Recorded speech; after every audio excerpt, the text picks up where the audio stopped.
ಬಿಡದಿಯಲ್ಲಿ ನಡೀತಾ ಇರತಕ್ಕಂಥ ಅಲ್ಲಿಯ ರೈತರ ಪ್ರತಿಭಟನೆ ಯಾವೊಂದು ಭೂಸ್ವಾಧೀನ ಪ್ರಕ್ರಿಯೆಗಳಿಗೆ ಚಾಲನೆ ಕೊಡ್ತಕ್ಕಂಥ ತೀರ್ಮಾನ ಸರ್ಕಾರದಲ್ಲಿ ಏನು ಮಾಡ್ಕೊಂಡು ಹೊರಟಿದ್ದಾರೆ, ಅದರ ವಿರುದ್ಧ ಸುಮಾರು 475 ದಿನಗಳಾಗಿದೆ. ನಿರಂತರವಾಗಿ ಆ ಭಾಗದ ಹೆಣ್ಣು ಮಕ್ಕಳು, ಯುವಕರು ದೊಡ್ಡ ಮಟ್ಟದ ಹೋರಾಟ ಏನು ನಡೆಸ್ತಾ ಇದ್ದಾರೆ. ಇದು ಅಂತಿಮವಾಗಿ ನ್ಯಾಯಾಲಯದಲ್ಲೇ ತೀರ್ಮಾನಗಳಾಗಬೇಕಾಗ್ತದೆ. ಯಾಕಂದರೆ ಈ ಸರ್ಕಾರ ಆ ಭಾಗದ ಜನರ ಭಾವನೆಗಳ ಜೊತೆ ಚೆಲ್ಲಾಟ ಆಡ್ತಿದ್ದಾರೆ. ಅವರಲ್ಲಿ ಏನೋ ಒಂದು ಪ್ರತಿಷ್ಠೆ ಇಟ್ಕೊಂಡು ಹೊರಟಿದ್ದಾರೆ. ಪ್ರತಿಷ್ಠೆ ಅನ್ನೋದಕ್ಕಿಂತ ಹೆಚ್ಚಾಗಿ ಅಲ್ಲಿ ಸಾವಿರಾರು ಕೋಟಿಯ ಅಕ್ರಮಗಳು ಈಗಾಗಲೇ ಅದಕ್ಕೆ ಬಾಗಿಲೇನು ತೆಗೆದು ಮಾಡಿದ್ದಾರೆ. ಅವರಿಗೆ ಟೌನ್ಶಿಪ್ಗಿಂತ ಹೆಚ್ಚಾಗಿ ಆ ಟೌನ್ಶಿಪ್ನ ಹೆಸರಿನಲ್ಲಿ ಯಾವ ರೀತಿ ಹಣ ಸಂಗ್ರಹಿಸ್ಬೋದು ಅಂತಕ್ಕಂಥದ್ದು ಅವ್ರಿಗಿರ್ತಕ್ಕಂಥ ಆಲೋಚನೆಗಳು. ಅದರಿಂದ ನಾಡಿನಲ್ಲಿ ಹಲವಾರು ರೀತಿ ಪ್ರತಿಭಟನೆಗಳು ಹಲವಾರು ಭಾಗದಿಂದ ಬಂದು ಅವರಿಗೆ ಬೆಂಬಲ ಕೊಟ್ಟಂಥದ್ದು, ರೈತ ಮುಖಂಡರುಗಳು ಬಂದು ಬೆಂಬಲ ಕೊಟ್ಟಿರ್ತಕ್ಕಂಥದ್ದು, ಪಕ್ಷಗಳು ಬೆಂಬಲ ಕೊಟ್ಟಿರ್ತಕ್ಕಂಥದ್ದು, ವಿರೋಧ ಪಕ್ಷಗಳು, ಇದೆಲ್ಲದರ ಮಧ್ಯೆಯೂ ಯಾವುದೇ ಕಾರಣಕ್ಕೂ ನಾವು ನಿಲ್ಲಿಸೋದಿಲ್ಲ ಅಂತಕ್ಕಂಥ ಒಂದು ಉದ್ದಟತನ ಏನಿದೆ. ಅಂತಿಮವಾಗಿ ವಿಷಯಗಳು ನ್ಯಾಯಾಲಯದಲ್ಲಿ ಕೆಲವು ತೀರ್ಮಾನಗಳನ್ನು ನ್ಯಾಯ ದೊರಕಿಸಲಿಕ್ಕೆ ಹೋಗಬೇಕಾಗ್ತದೆ.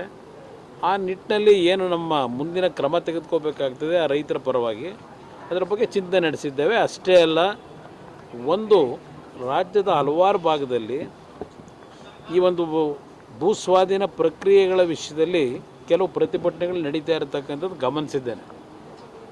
ಇವತ್ತು ಯಾವುದೇ ರೀತಿಯಲ್ಲೂ ನಮ್ಮ ಒಂದು ಒಪಿನಿಯನ್ ಇರ್ತಕ್ಕಂಥದ್ದು, ಫಲವತ್ತಾದ ಭೂಮಿಗಳನ್ನು ಯಾವುದೇ ರೀತಿಯ ಅಭಿವೃದ್ಧಿ ಕಾರ್ಯಕ್ರಮದ ಹೆಸರಿನಲ್ಲಿ ಭೂಸ್ವಾಧೀನ ಮಾಡಿ ರೈತರುಗಳ ಬದುಕಿನ ಜೊತೆ ಚೆಲ್ಲಾಟ ಆಡೋದು ಬೇಕಾಗಿಲ್ಲ. ಎಲ್ಲಿ ನಮಗೆ ಯಾವುದೇ ರೀತಿಯ ಬೆಳೆ ಬೆಳೀಲಿಕ್ಕೆ ಸಮಸ್ಯೆಗಳಿರ್ತದೆ, ಬೆಳೆ ಬೆಳೀಲಿಕ್ಕೆ ಆಗಲ್ಲ. ಇವತ್ತು ಸರ್ಕಾರದ ಭೂಮಿಗಳೇ ಹಲವಾರು ಕಡೆ ಇದೆ.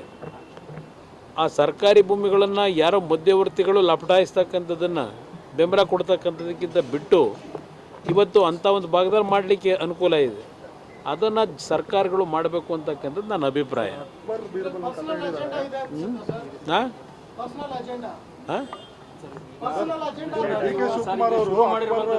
ನಿಮ್ಮ ಜೆಡಿಎಸ್ ಅಸ್ತಿತ್ವಕ್ಕೋಸ್ಕರವಾಗಿ ಶುರು ಮಾಡಿದ್ರಂತೆ. ಯಾರು? ಕಾಂಗ್ರೆಸ್ ನಾಯಕರು ಹೇಳ್ತಿದ್ದಾರೆ ಪ್ರಿಯಾಂಕಾ ಖರ್ಗೆ. ಏನು ಅಸ್ತಿತ್ವ? ಅಯ್ಯೋ ರಾಮ, ಪ್ರಿಯಾಂಕಾ ಖರ್ಗೆ ಅವರೇ, ಪ್ರಿಯಾಂಕಾ ಖರ್ಗೆ ಅವರೇ, ಕಾಂಗ್ರೆಸ್ ನಾಯಕರೇ 2018ರಲ್ಲಿ ಹಲವಾರು ಭಾಗ್ಯ ಯೋಜನೆ ಕೊಟ್ಟು 13ರಿಂದ 17ರವರೆಗೆ ಭಾಗ್ಯ ಯೋಜನೆ ಈ ಗ್ಯಾರಂಟಿ ಯೋಜನೆ, ಆಗ ಭಾಗ್ಯ ಯೋಜನೆ ಕೊಟ್ಟು 2018ರಲ್ಲಿ ಪ್ರಿಯಾಂಕಾ ಖರ್ಗೆ ಅವರೇ, ಎಂ.ಬಿ. ಪಾಟೀಲ್ರೇ, ಯಾರ ಮನೆ ಬಾಗಿಲಿಗೆ ಬಂದು ಕಾಲಿಡ್ಕೊಂಡು ಕೂತ್ರಿ? ಯಾರ ಮನೆ ಬಾಗಿಲಿಗೆ ಹೋಗಿ ಕಾಲಿಡ್ಕೊಂಡು ಕೂತಿದ್ರಪ್ಪ? 2018ರಲ್ಲಿ ಬಂದಿದ್ರಲ್ಲಪ್ಪ ನೀವೇ. ನಿಮ್ಮ ಅಸ್ತಿತ್ವ ಉಳಿಸ್ಕೊಳಕ್ಕೆ ತಾನೇ JDS ಮನೆ ಬಾಗಿಲಿಗೆ ಬಂದಿದ್ದು. ನಾವು ಬಂದಿದ್ದು ಅಸ್ತಿತ್ವ ಉಳಿಸ್ಕೊಳ್ಳಿಕ್ಕೆ. ನಾವು 10 ಸೀಟ್ ಗೆಲ್ಲಿ 20 ಸೀಟ್ ಗೆಲ್ಲಿ ಚುನಾವಣೆಯಲ್ಲಿ ಜನ ತಿರಸ್ಕಾರನೇ ಮಾಡಿರಲಿ, ಜನಗಳ ಸಮಸ್ಯೆಗಳಿಗೆ ಹೋರಾಟ ಮಾಡ್ತಕ್ಕಂಥ ಪಕ್ಷ ಇದು. ಒಂದು ಉದಾಹರಣೆ ಕೊಡ್ತೀನಿ. 1989 ದೇವೇಗೌಡರು ಎರಡೂ ಕಡೆ ಚುನಾವಣೆಗೆ ನಿಂತು ಸೋತರು. ನಮ್ಮ ಪಕ್ಷ ಗೆದ್ದಿದ್ದು 2 ಸೀಟು. ಆ 89ರಲ್ಲಿ ಆದಂಥ ಒಂದು ಫಲಿತಾಂಶ ಕೊನೆಗೆ ನೀರಾವರಿಯ ವಿಷಯಗಳಲ್ಲಿ ಅವತ್ತಿನ ಕಾಂಗ್ರೆಸ್ನ ಆಡಳಿತ ಏನು ನಡೀತು ನಮ್ಮ ರಾಜ್ಯದ, ಅದರಲ್ಲೂ ವಿಶೇಷವಾಗಿ ಕಾವೇರಿ ಜಲಾಶಯ ಪ್ರದೇಶದಲ್ಲಿ ಟ್ರಿಬ್ಯುನಲ್ ರಚನೆ ಆಗ್ತಕ್ಕಂಥದ್ದಕ್ಕೆ ಅವರ ಉದ್ದಟತನ ಕಾಂಗ್ರೆಸ್ ಸರ್ಕಾರದಲ್ಲಿ ನಡೆಸಿದ್ರಲ್ಲ ಅವತ್ತು 89ನೇ ಇಸ್ವಿ 176 ಸೀಟ್ ಗೆದ್ದು, ಅದರ ಪ್ರತಿಫಲ ಇವತ್ತು ನಾವು ಅನುಭವಿಸ್ತಾ ಇದ್ದೇವೆ. ಇವತ್ತು ಏನು ಡ್ಯಾಮೇಜ್ ಆಯಿತು ಆ ಕಾಂಗ್ರೆಸ್ನ ಆಡಳಿತದಲ್ಲಿ, ಆ ಸಂದರ್ಭದಲ್ಲೂ ಕೇವಲ 2 ಸೀಟ್ ಗೆದ್ದಂಥ ದೇವೇಗೌಡರ ನಾಯಕತ್ವದಲ್ಲೇ ಕಾವೇರಿ ಪರವಾಗಿ ನಿರಂತರವಾಗಿ ಹೋರಾಟ ಏನು ಮಾಡ್ಕೊಂಬಂದಿದ್ದೇವೆ.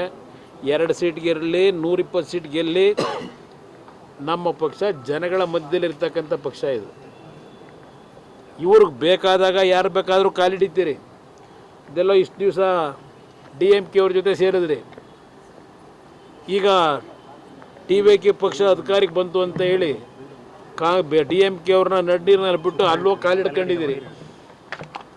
ನಿಮ್ಮ ಯೋಗ್ಯತೆ ಇದು.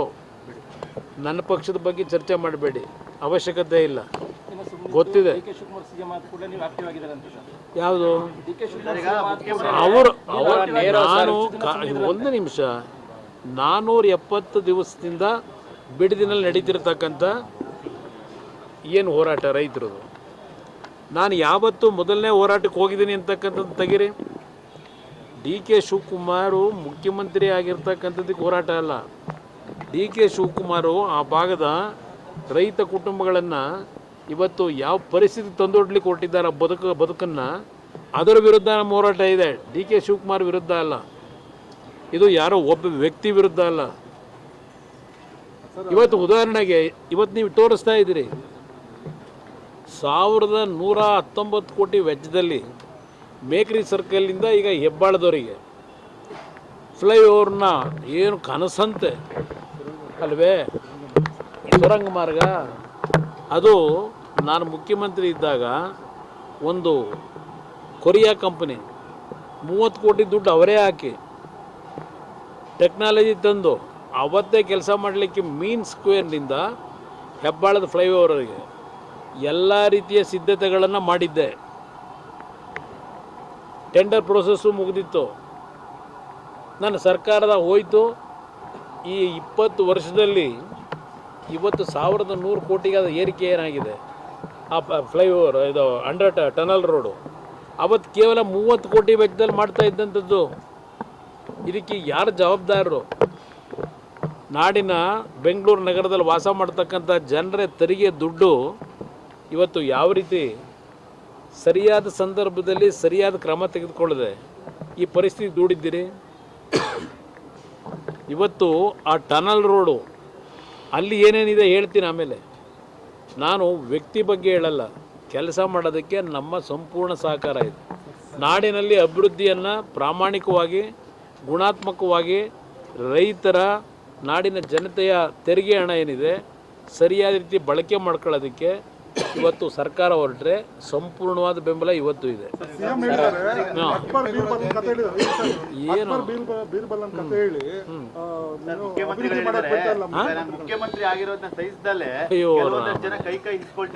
ಅಯ್ಯೋ ರಾಮನೇ, ಅಯ್ಯೋ ರಾಮ, ಹೊಟ್ಟೆ ಇಸ್ಕೊಳ್ಳೋದು ಅಲ್ವಾ, ಬರೀ ಕೈ ಇಸ್ಕೊತಾವ್ರ? ಏನು ಇವ್ರಿಗೇನು ಶಾಶ್ವತವಾ? ಇವೆಲ್ಲ ನೋಡ್ಬಿಟ್ಟಾಗಿದೆ.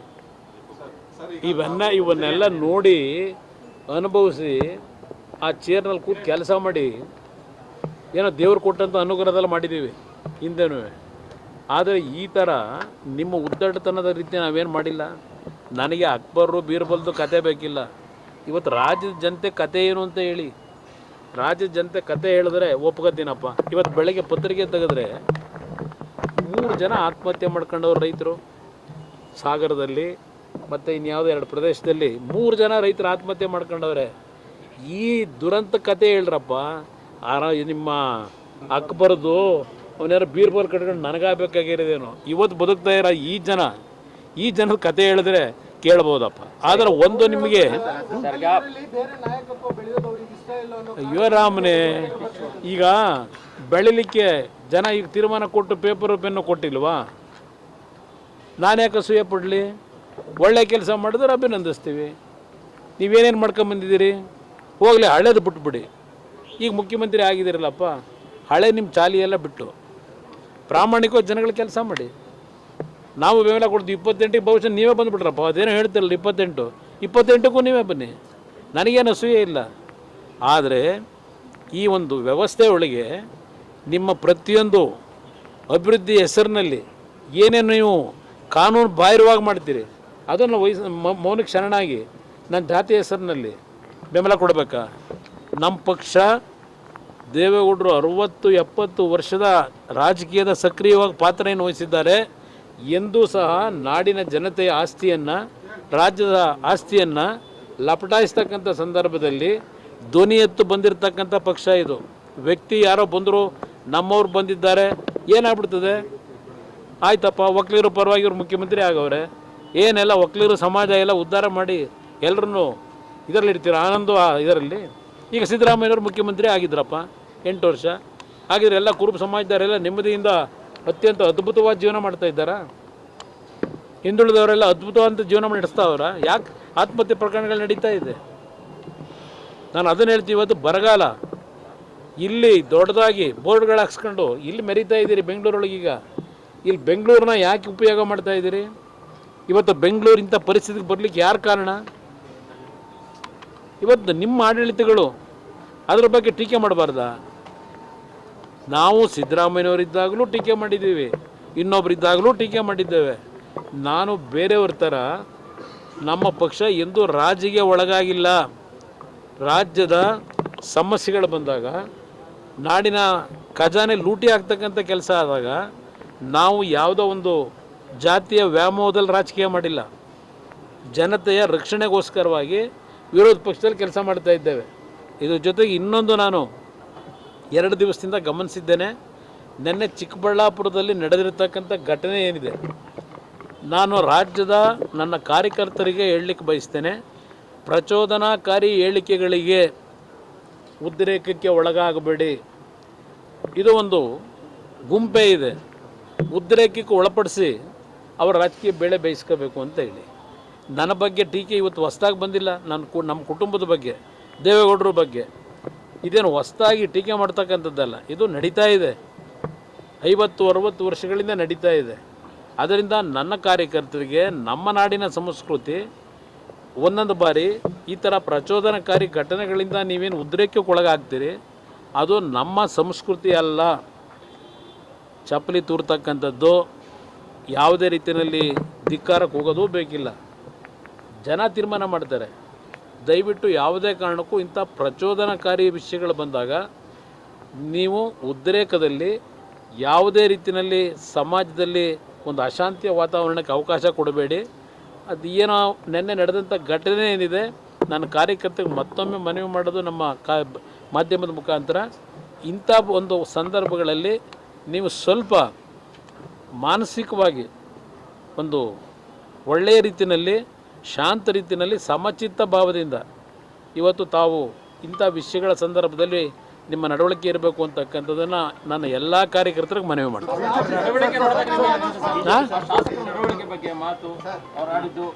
ಅವ್ರು ನೋಡಿದಾಗ, ಅವರ ನಡವಳಿಕೆ ನೋಡಿದಾಗ ಕೈ ಮುಗಿಯೋಣ. ಇಡೀ ದಿನ ತಾವು ಕಾದ್ರೆ, ಆದ್ರೆ ಅವ್ರು ಸಮರ್ಥನೆ ಕೊಟ್ಟಿದ್ದೇನೆ ಅಂತ ಹೇಳಿದ್ರೆ ನಮಗೆ ಕೆಂಪೇಗೌಡ ಜಯಂತಿ ನಾವು ಇನ್ನೂ ಕಾಯ್ತೀನಿ. ಈಗ ಇಲ್ಲಿವರೆಗೆ ಒಂದು ನಿಮಿಷ 2 ಪತ್ರ ಬರೆದಿದ್ದಾರೆ. 2 ಪತ್ರದ ಮುಖಾಂತರವೇ ಅವ್ರು ಕೊಟ್ಟಂಥ ಆಹ್ವಾನಕ್ಕೆ ನಾನು ಉತ್ತರ ಕೊಟ್ಟಿದ್ದೇನೆ. ನಾನು ಪತ್ರ ಬರೆದಕ್ಕೆ ಅವರಿಂದ ಉತ್ತರ ಇಲ್ಲಿವರೆಗೇನು ಬಂದಿಲ್ಲ. ಬಂದು ಅವರೇನಾದರೂ ಜನಗಳ ಮಧ್ಯಕ್ಕೆ ಬಂದು ರೈತರ ಜೊತೆಲಿ ಕೂತು ಚರ್ಚೆ ಮಾಡೋದಾದರೆ ನಂದೇನು ಅಬ್ಜೆಕ್ಷನ್ ಇಲ್ಲ, ನಾನು ಬರಲಿಕ್ಕೆ ತಯಾರಾಗಿದ್ದೀನಿ ರೈತರ ಜೊತೆ. ಆದರೆ ನೆನ್ನೆ ದಿನ ಯಾವ ರೀತಿ ಘಟನೆ ನಡೆದಿದೆಯಲ್ಲ, ಘಟನೆ ನಮಗೆ ರೆಡ್ ಅದಂಥದ್ದು ಕೆಂಪು ಔಟ, ಆ ರೆಡ್ ಝೋನ್ ಅಂದರೆ ಪಕ್ಕಪ್ಪ ಅಲ್ಲಿ ಬಂದಂಥವ್ರಿಗೆ ಅವ್ರಿಗೆ ನಾನು ಇರಲ್ಲ. ಅದಕ್ಕೆಂದ್ರೆ ಕೆಲವು ಟೈಲ್ ಹೇಳ್ತಾಯಿದ್ರು, ಎಲ್ಲ ಬಂದರು, ನಾವು ಕೂಲಿ ಕೆಲಸ ಮಾಡೋರು, ನಮ್ಗೆ ಯಾವುದು ಭೂಮಿ ಇಲ್ಲ, ಏನೋ ದುಡ್ಡು ಕೊಡ್ತೀವಿ ಅಂದರು ಬಂದಿದ್ದೀವಿ, ಊಟ ಹಾಕ್ತೀವಿ ಅಂದರು ಬಂದಿದ್ದೀವಿ ಅಂತ ಪಾಪ ಹೆಣ್ಮಕ್ಳು ಹೇಳ್ತಾಯಿದ್ರು. ಆ ಕೂಲಿ ಕೆಲಸ ಮಾಡೋರನ್ನೆಲ್ಲ ಕರ್ಕೊಂಬಂದಲ್ಲಿ ಧಿಕ್ಕಾರಕ್ಕೆ ಹೋಗ್ಸೋದು. ಅದಕ್ಕೆ ಪಾಪ ಬಂದವ್ರಿಗೆ ಭಾಳ ಜನಕ್ಕೆ ವಿಷಯವೇ ಗೊತ್ತಿಲ್ಲ. ನನಗೆ ಆಹ್ವಾನ ಕೊಟ್ಟರೆ, ಅಲ್ಲಿ ರೈತರ ಸಮ್ಮುಖದಲ್ಲಿ ಆಹ್ವಾನ ಕೊಟ್ಟರೆ, ಯಾರು ನಿಜವಾದ ರೈತರು ಖಾತೆ ಹೋಲ್ಡರ್ಸ್ ಇದ್ದಾರೆ ಅಲ್ಲಿ ಕೂತ್ಕೊಂಡು ಚರ್ಚೆ ಮಾಡೋದಕ್ಕೆ ಈಗಲೂ ಕರೆದ್ರೆ ಅವ್ರು ಯಾವಾಗ ಕರೆದ್ರೂ ಅಲ್ಲಿಗೆ ಬರ್ಲಿಕ್ಕೆ ತಯಾರಿದೆ.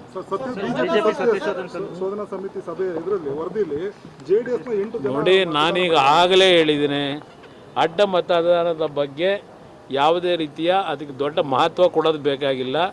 ಅದನ್ನು ಅಲ್ಲಿಗೆ ಕೈಬಿಡಿ ಅಂತೇಳಿ ನಾನು ಮಾರನೇ ದಿವಸಲೇ ಹೇಳಿದ್ದೇನೆ.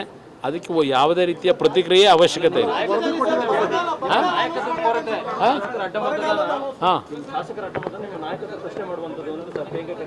ಯಾರು ಹೇಳೋದು? ಅಯ್ಯೋ, ಅವ್ರ ಪಕ್ಷದಲ್ಲಿ ಏನೇನಾಗಿದೆ, ಅವ್ರ ಪಕ್ಷದಲ್ಲಿ ಏನೇನಾಗಿದೆ, ಯಾವ ಸಂದರ್ಭದಲ್ಲಿ ಏನೇನು ಚರ್ಚೆ ಕೊಟ್ಟವ್ರೆ, ಎಷ್ಟು ಜನ, ಎಷ್ಟು ವ್ಯಕ್ತಿಗಳು, ಬೇರೆ ರಾಜ್ಯದ ಬೇಡ, ಕರ್ನಾಟಕದೊಳಗೆ ಸಿದ್ದರಾಮಯ್ಯವ್ರ ಮುಖ್ಯಮಂತ್ರಿ ಇದ್ದಾಗ ನಾಟಕ ನಡೀತಲ್ಲ 3 ವರ್ಷದಿಂದ, ಆಗ ಯಾರ್ಯಾರು ಏನೇನು ಹೇಳಿಕೆಗಳು ಕೊಟ್ಟರು ಅವರಲ್ಲಿ ಎಷ್ಟು ವಿಶ್ವಾಸ ಇತ್ತು. ಈಗ ಕೇಳ್ತೀನಿ 10 ಜನ 12 ಜನ ಮಂತ್ರಿಗಳಿದ್ದೀರಲ್ಲಪ್ಪ, ನಿಮ್ಮಲ್ಲಿ ಏನಾದರೂ ವಿಶ್ವಾಸ ಇದೆಯಾ? ನಿಮ್ಮ 13 ಜನದಲ್ಲಿ ಕ್ಯಾಬಿನೆಟ್ನಲ್ಲಿ ನಿಮಗೆ ವಿಶ್ವಾಸ ಇಲ್ಲ, ಒಬ್ರಿಗೊಬ್ಬರಿಗೆ ವಿಶ್ವಾಸದ ಕೊರತೆ ಇದೆ. ನಿಮಗೆ ಯಾವ ನೈತಿಕತೆ ಇದೆ? ಪ್ರಿಯಾಂಕಾ ಖರ್ಗೆ ಸ್ವಲ್ಪ ಮಾತು ಕಡಿಮೆ ಮಾಡಿ ಕೆಲಸ ಮಾಡಲಿ. ಹೋಮ್ ಮಿನಿಸ್ಟ್ರಿ ಏನಿದ್ದಾರೆ ಕೆಲಸ ಸರಿಯಾಗಿ ಮಾಡಲಿ. 2 ಖಾತೆ ಇಟ್ಕೊಂಡು ಬರೀ ಹೇಳಿಕೆ ಕೊಟ್ಟರಾಗಲ್ಲ, ವೀರಾವೇಶದ ಮಾತು. ಅದರಿಂದ ಮೊದಲು ಹೋಮ್ ಮಿನಿಸ್ಟ್ರಿನಲ್ಲಿ ಏನೇನು ಸಮಸ್ಯೆಗಳಿದೆ ಅದಕ್ಕೇನು ಮಾಡಬೇಕು ಅನ್ನೋದು ಅದರ ಬಗ್ಗೆ ಗಮನ ಕೊಡಲಿ. RSS ಬಗ್ಗೆ ಇನ್ನೊಂದು ಬಗ್ಗೆ ನಾವು ಮಾತಾಡಿದ್ದೀವಿ ಬೇಕಾದಷ್ಟು ಸಲ. ಆದರೆ ಅದು ಬಿಟ್ಟು ಇವತ್ತಿಲ್ಲೇನಿದೆ ಪರಿಸ್ಥಿತಿ ಅದನ್ನು ಸರಿಪಡಿಸೋದಕ್ಕೆ ನಿಮ್ಮ ಹೋರಾಟ ಮಾಡಪ್ಪ. ಸರ್, ನಿಮ್ಮ ಕಾರ್ಯಕರ್ತರು ಬಂಧನ ಮಾಡಿದ್ದಾರೆ ಚಿಕ್ಕಬಳ್ಳಾಪುರದಲ್ಲಿ. ಅಲ್ಲಿ ಚಪ್ಪಲಿ ಎಸೆದಿರೋ ಒಂದು ಕಾರಣಕ್ಕೋಸ್ಕರ ನಿಮ್ಮ ಕಾರ್ಯಕರ್ತರು JDS ಮತ್ತು ಅನ್ಸಿದ್ರೆ ಕಾನೂನು ವ್ಯಾಪ್ತಿ ಒಳಗೆ ಅಲ್ಲಿ ಏನು ರಿಲೀಫ್ ತಗೋಬೇಕೋ ತಗೋತಾರೆ. ಬಿಜೆಪಿ ಸೈಲೆಂಟ್ ಆಗಿದ್ದಾರೆ.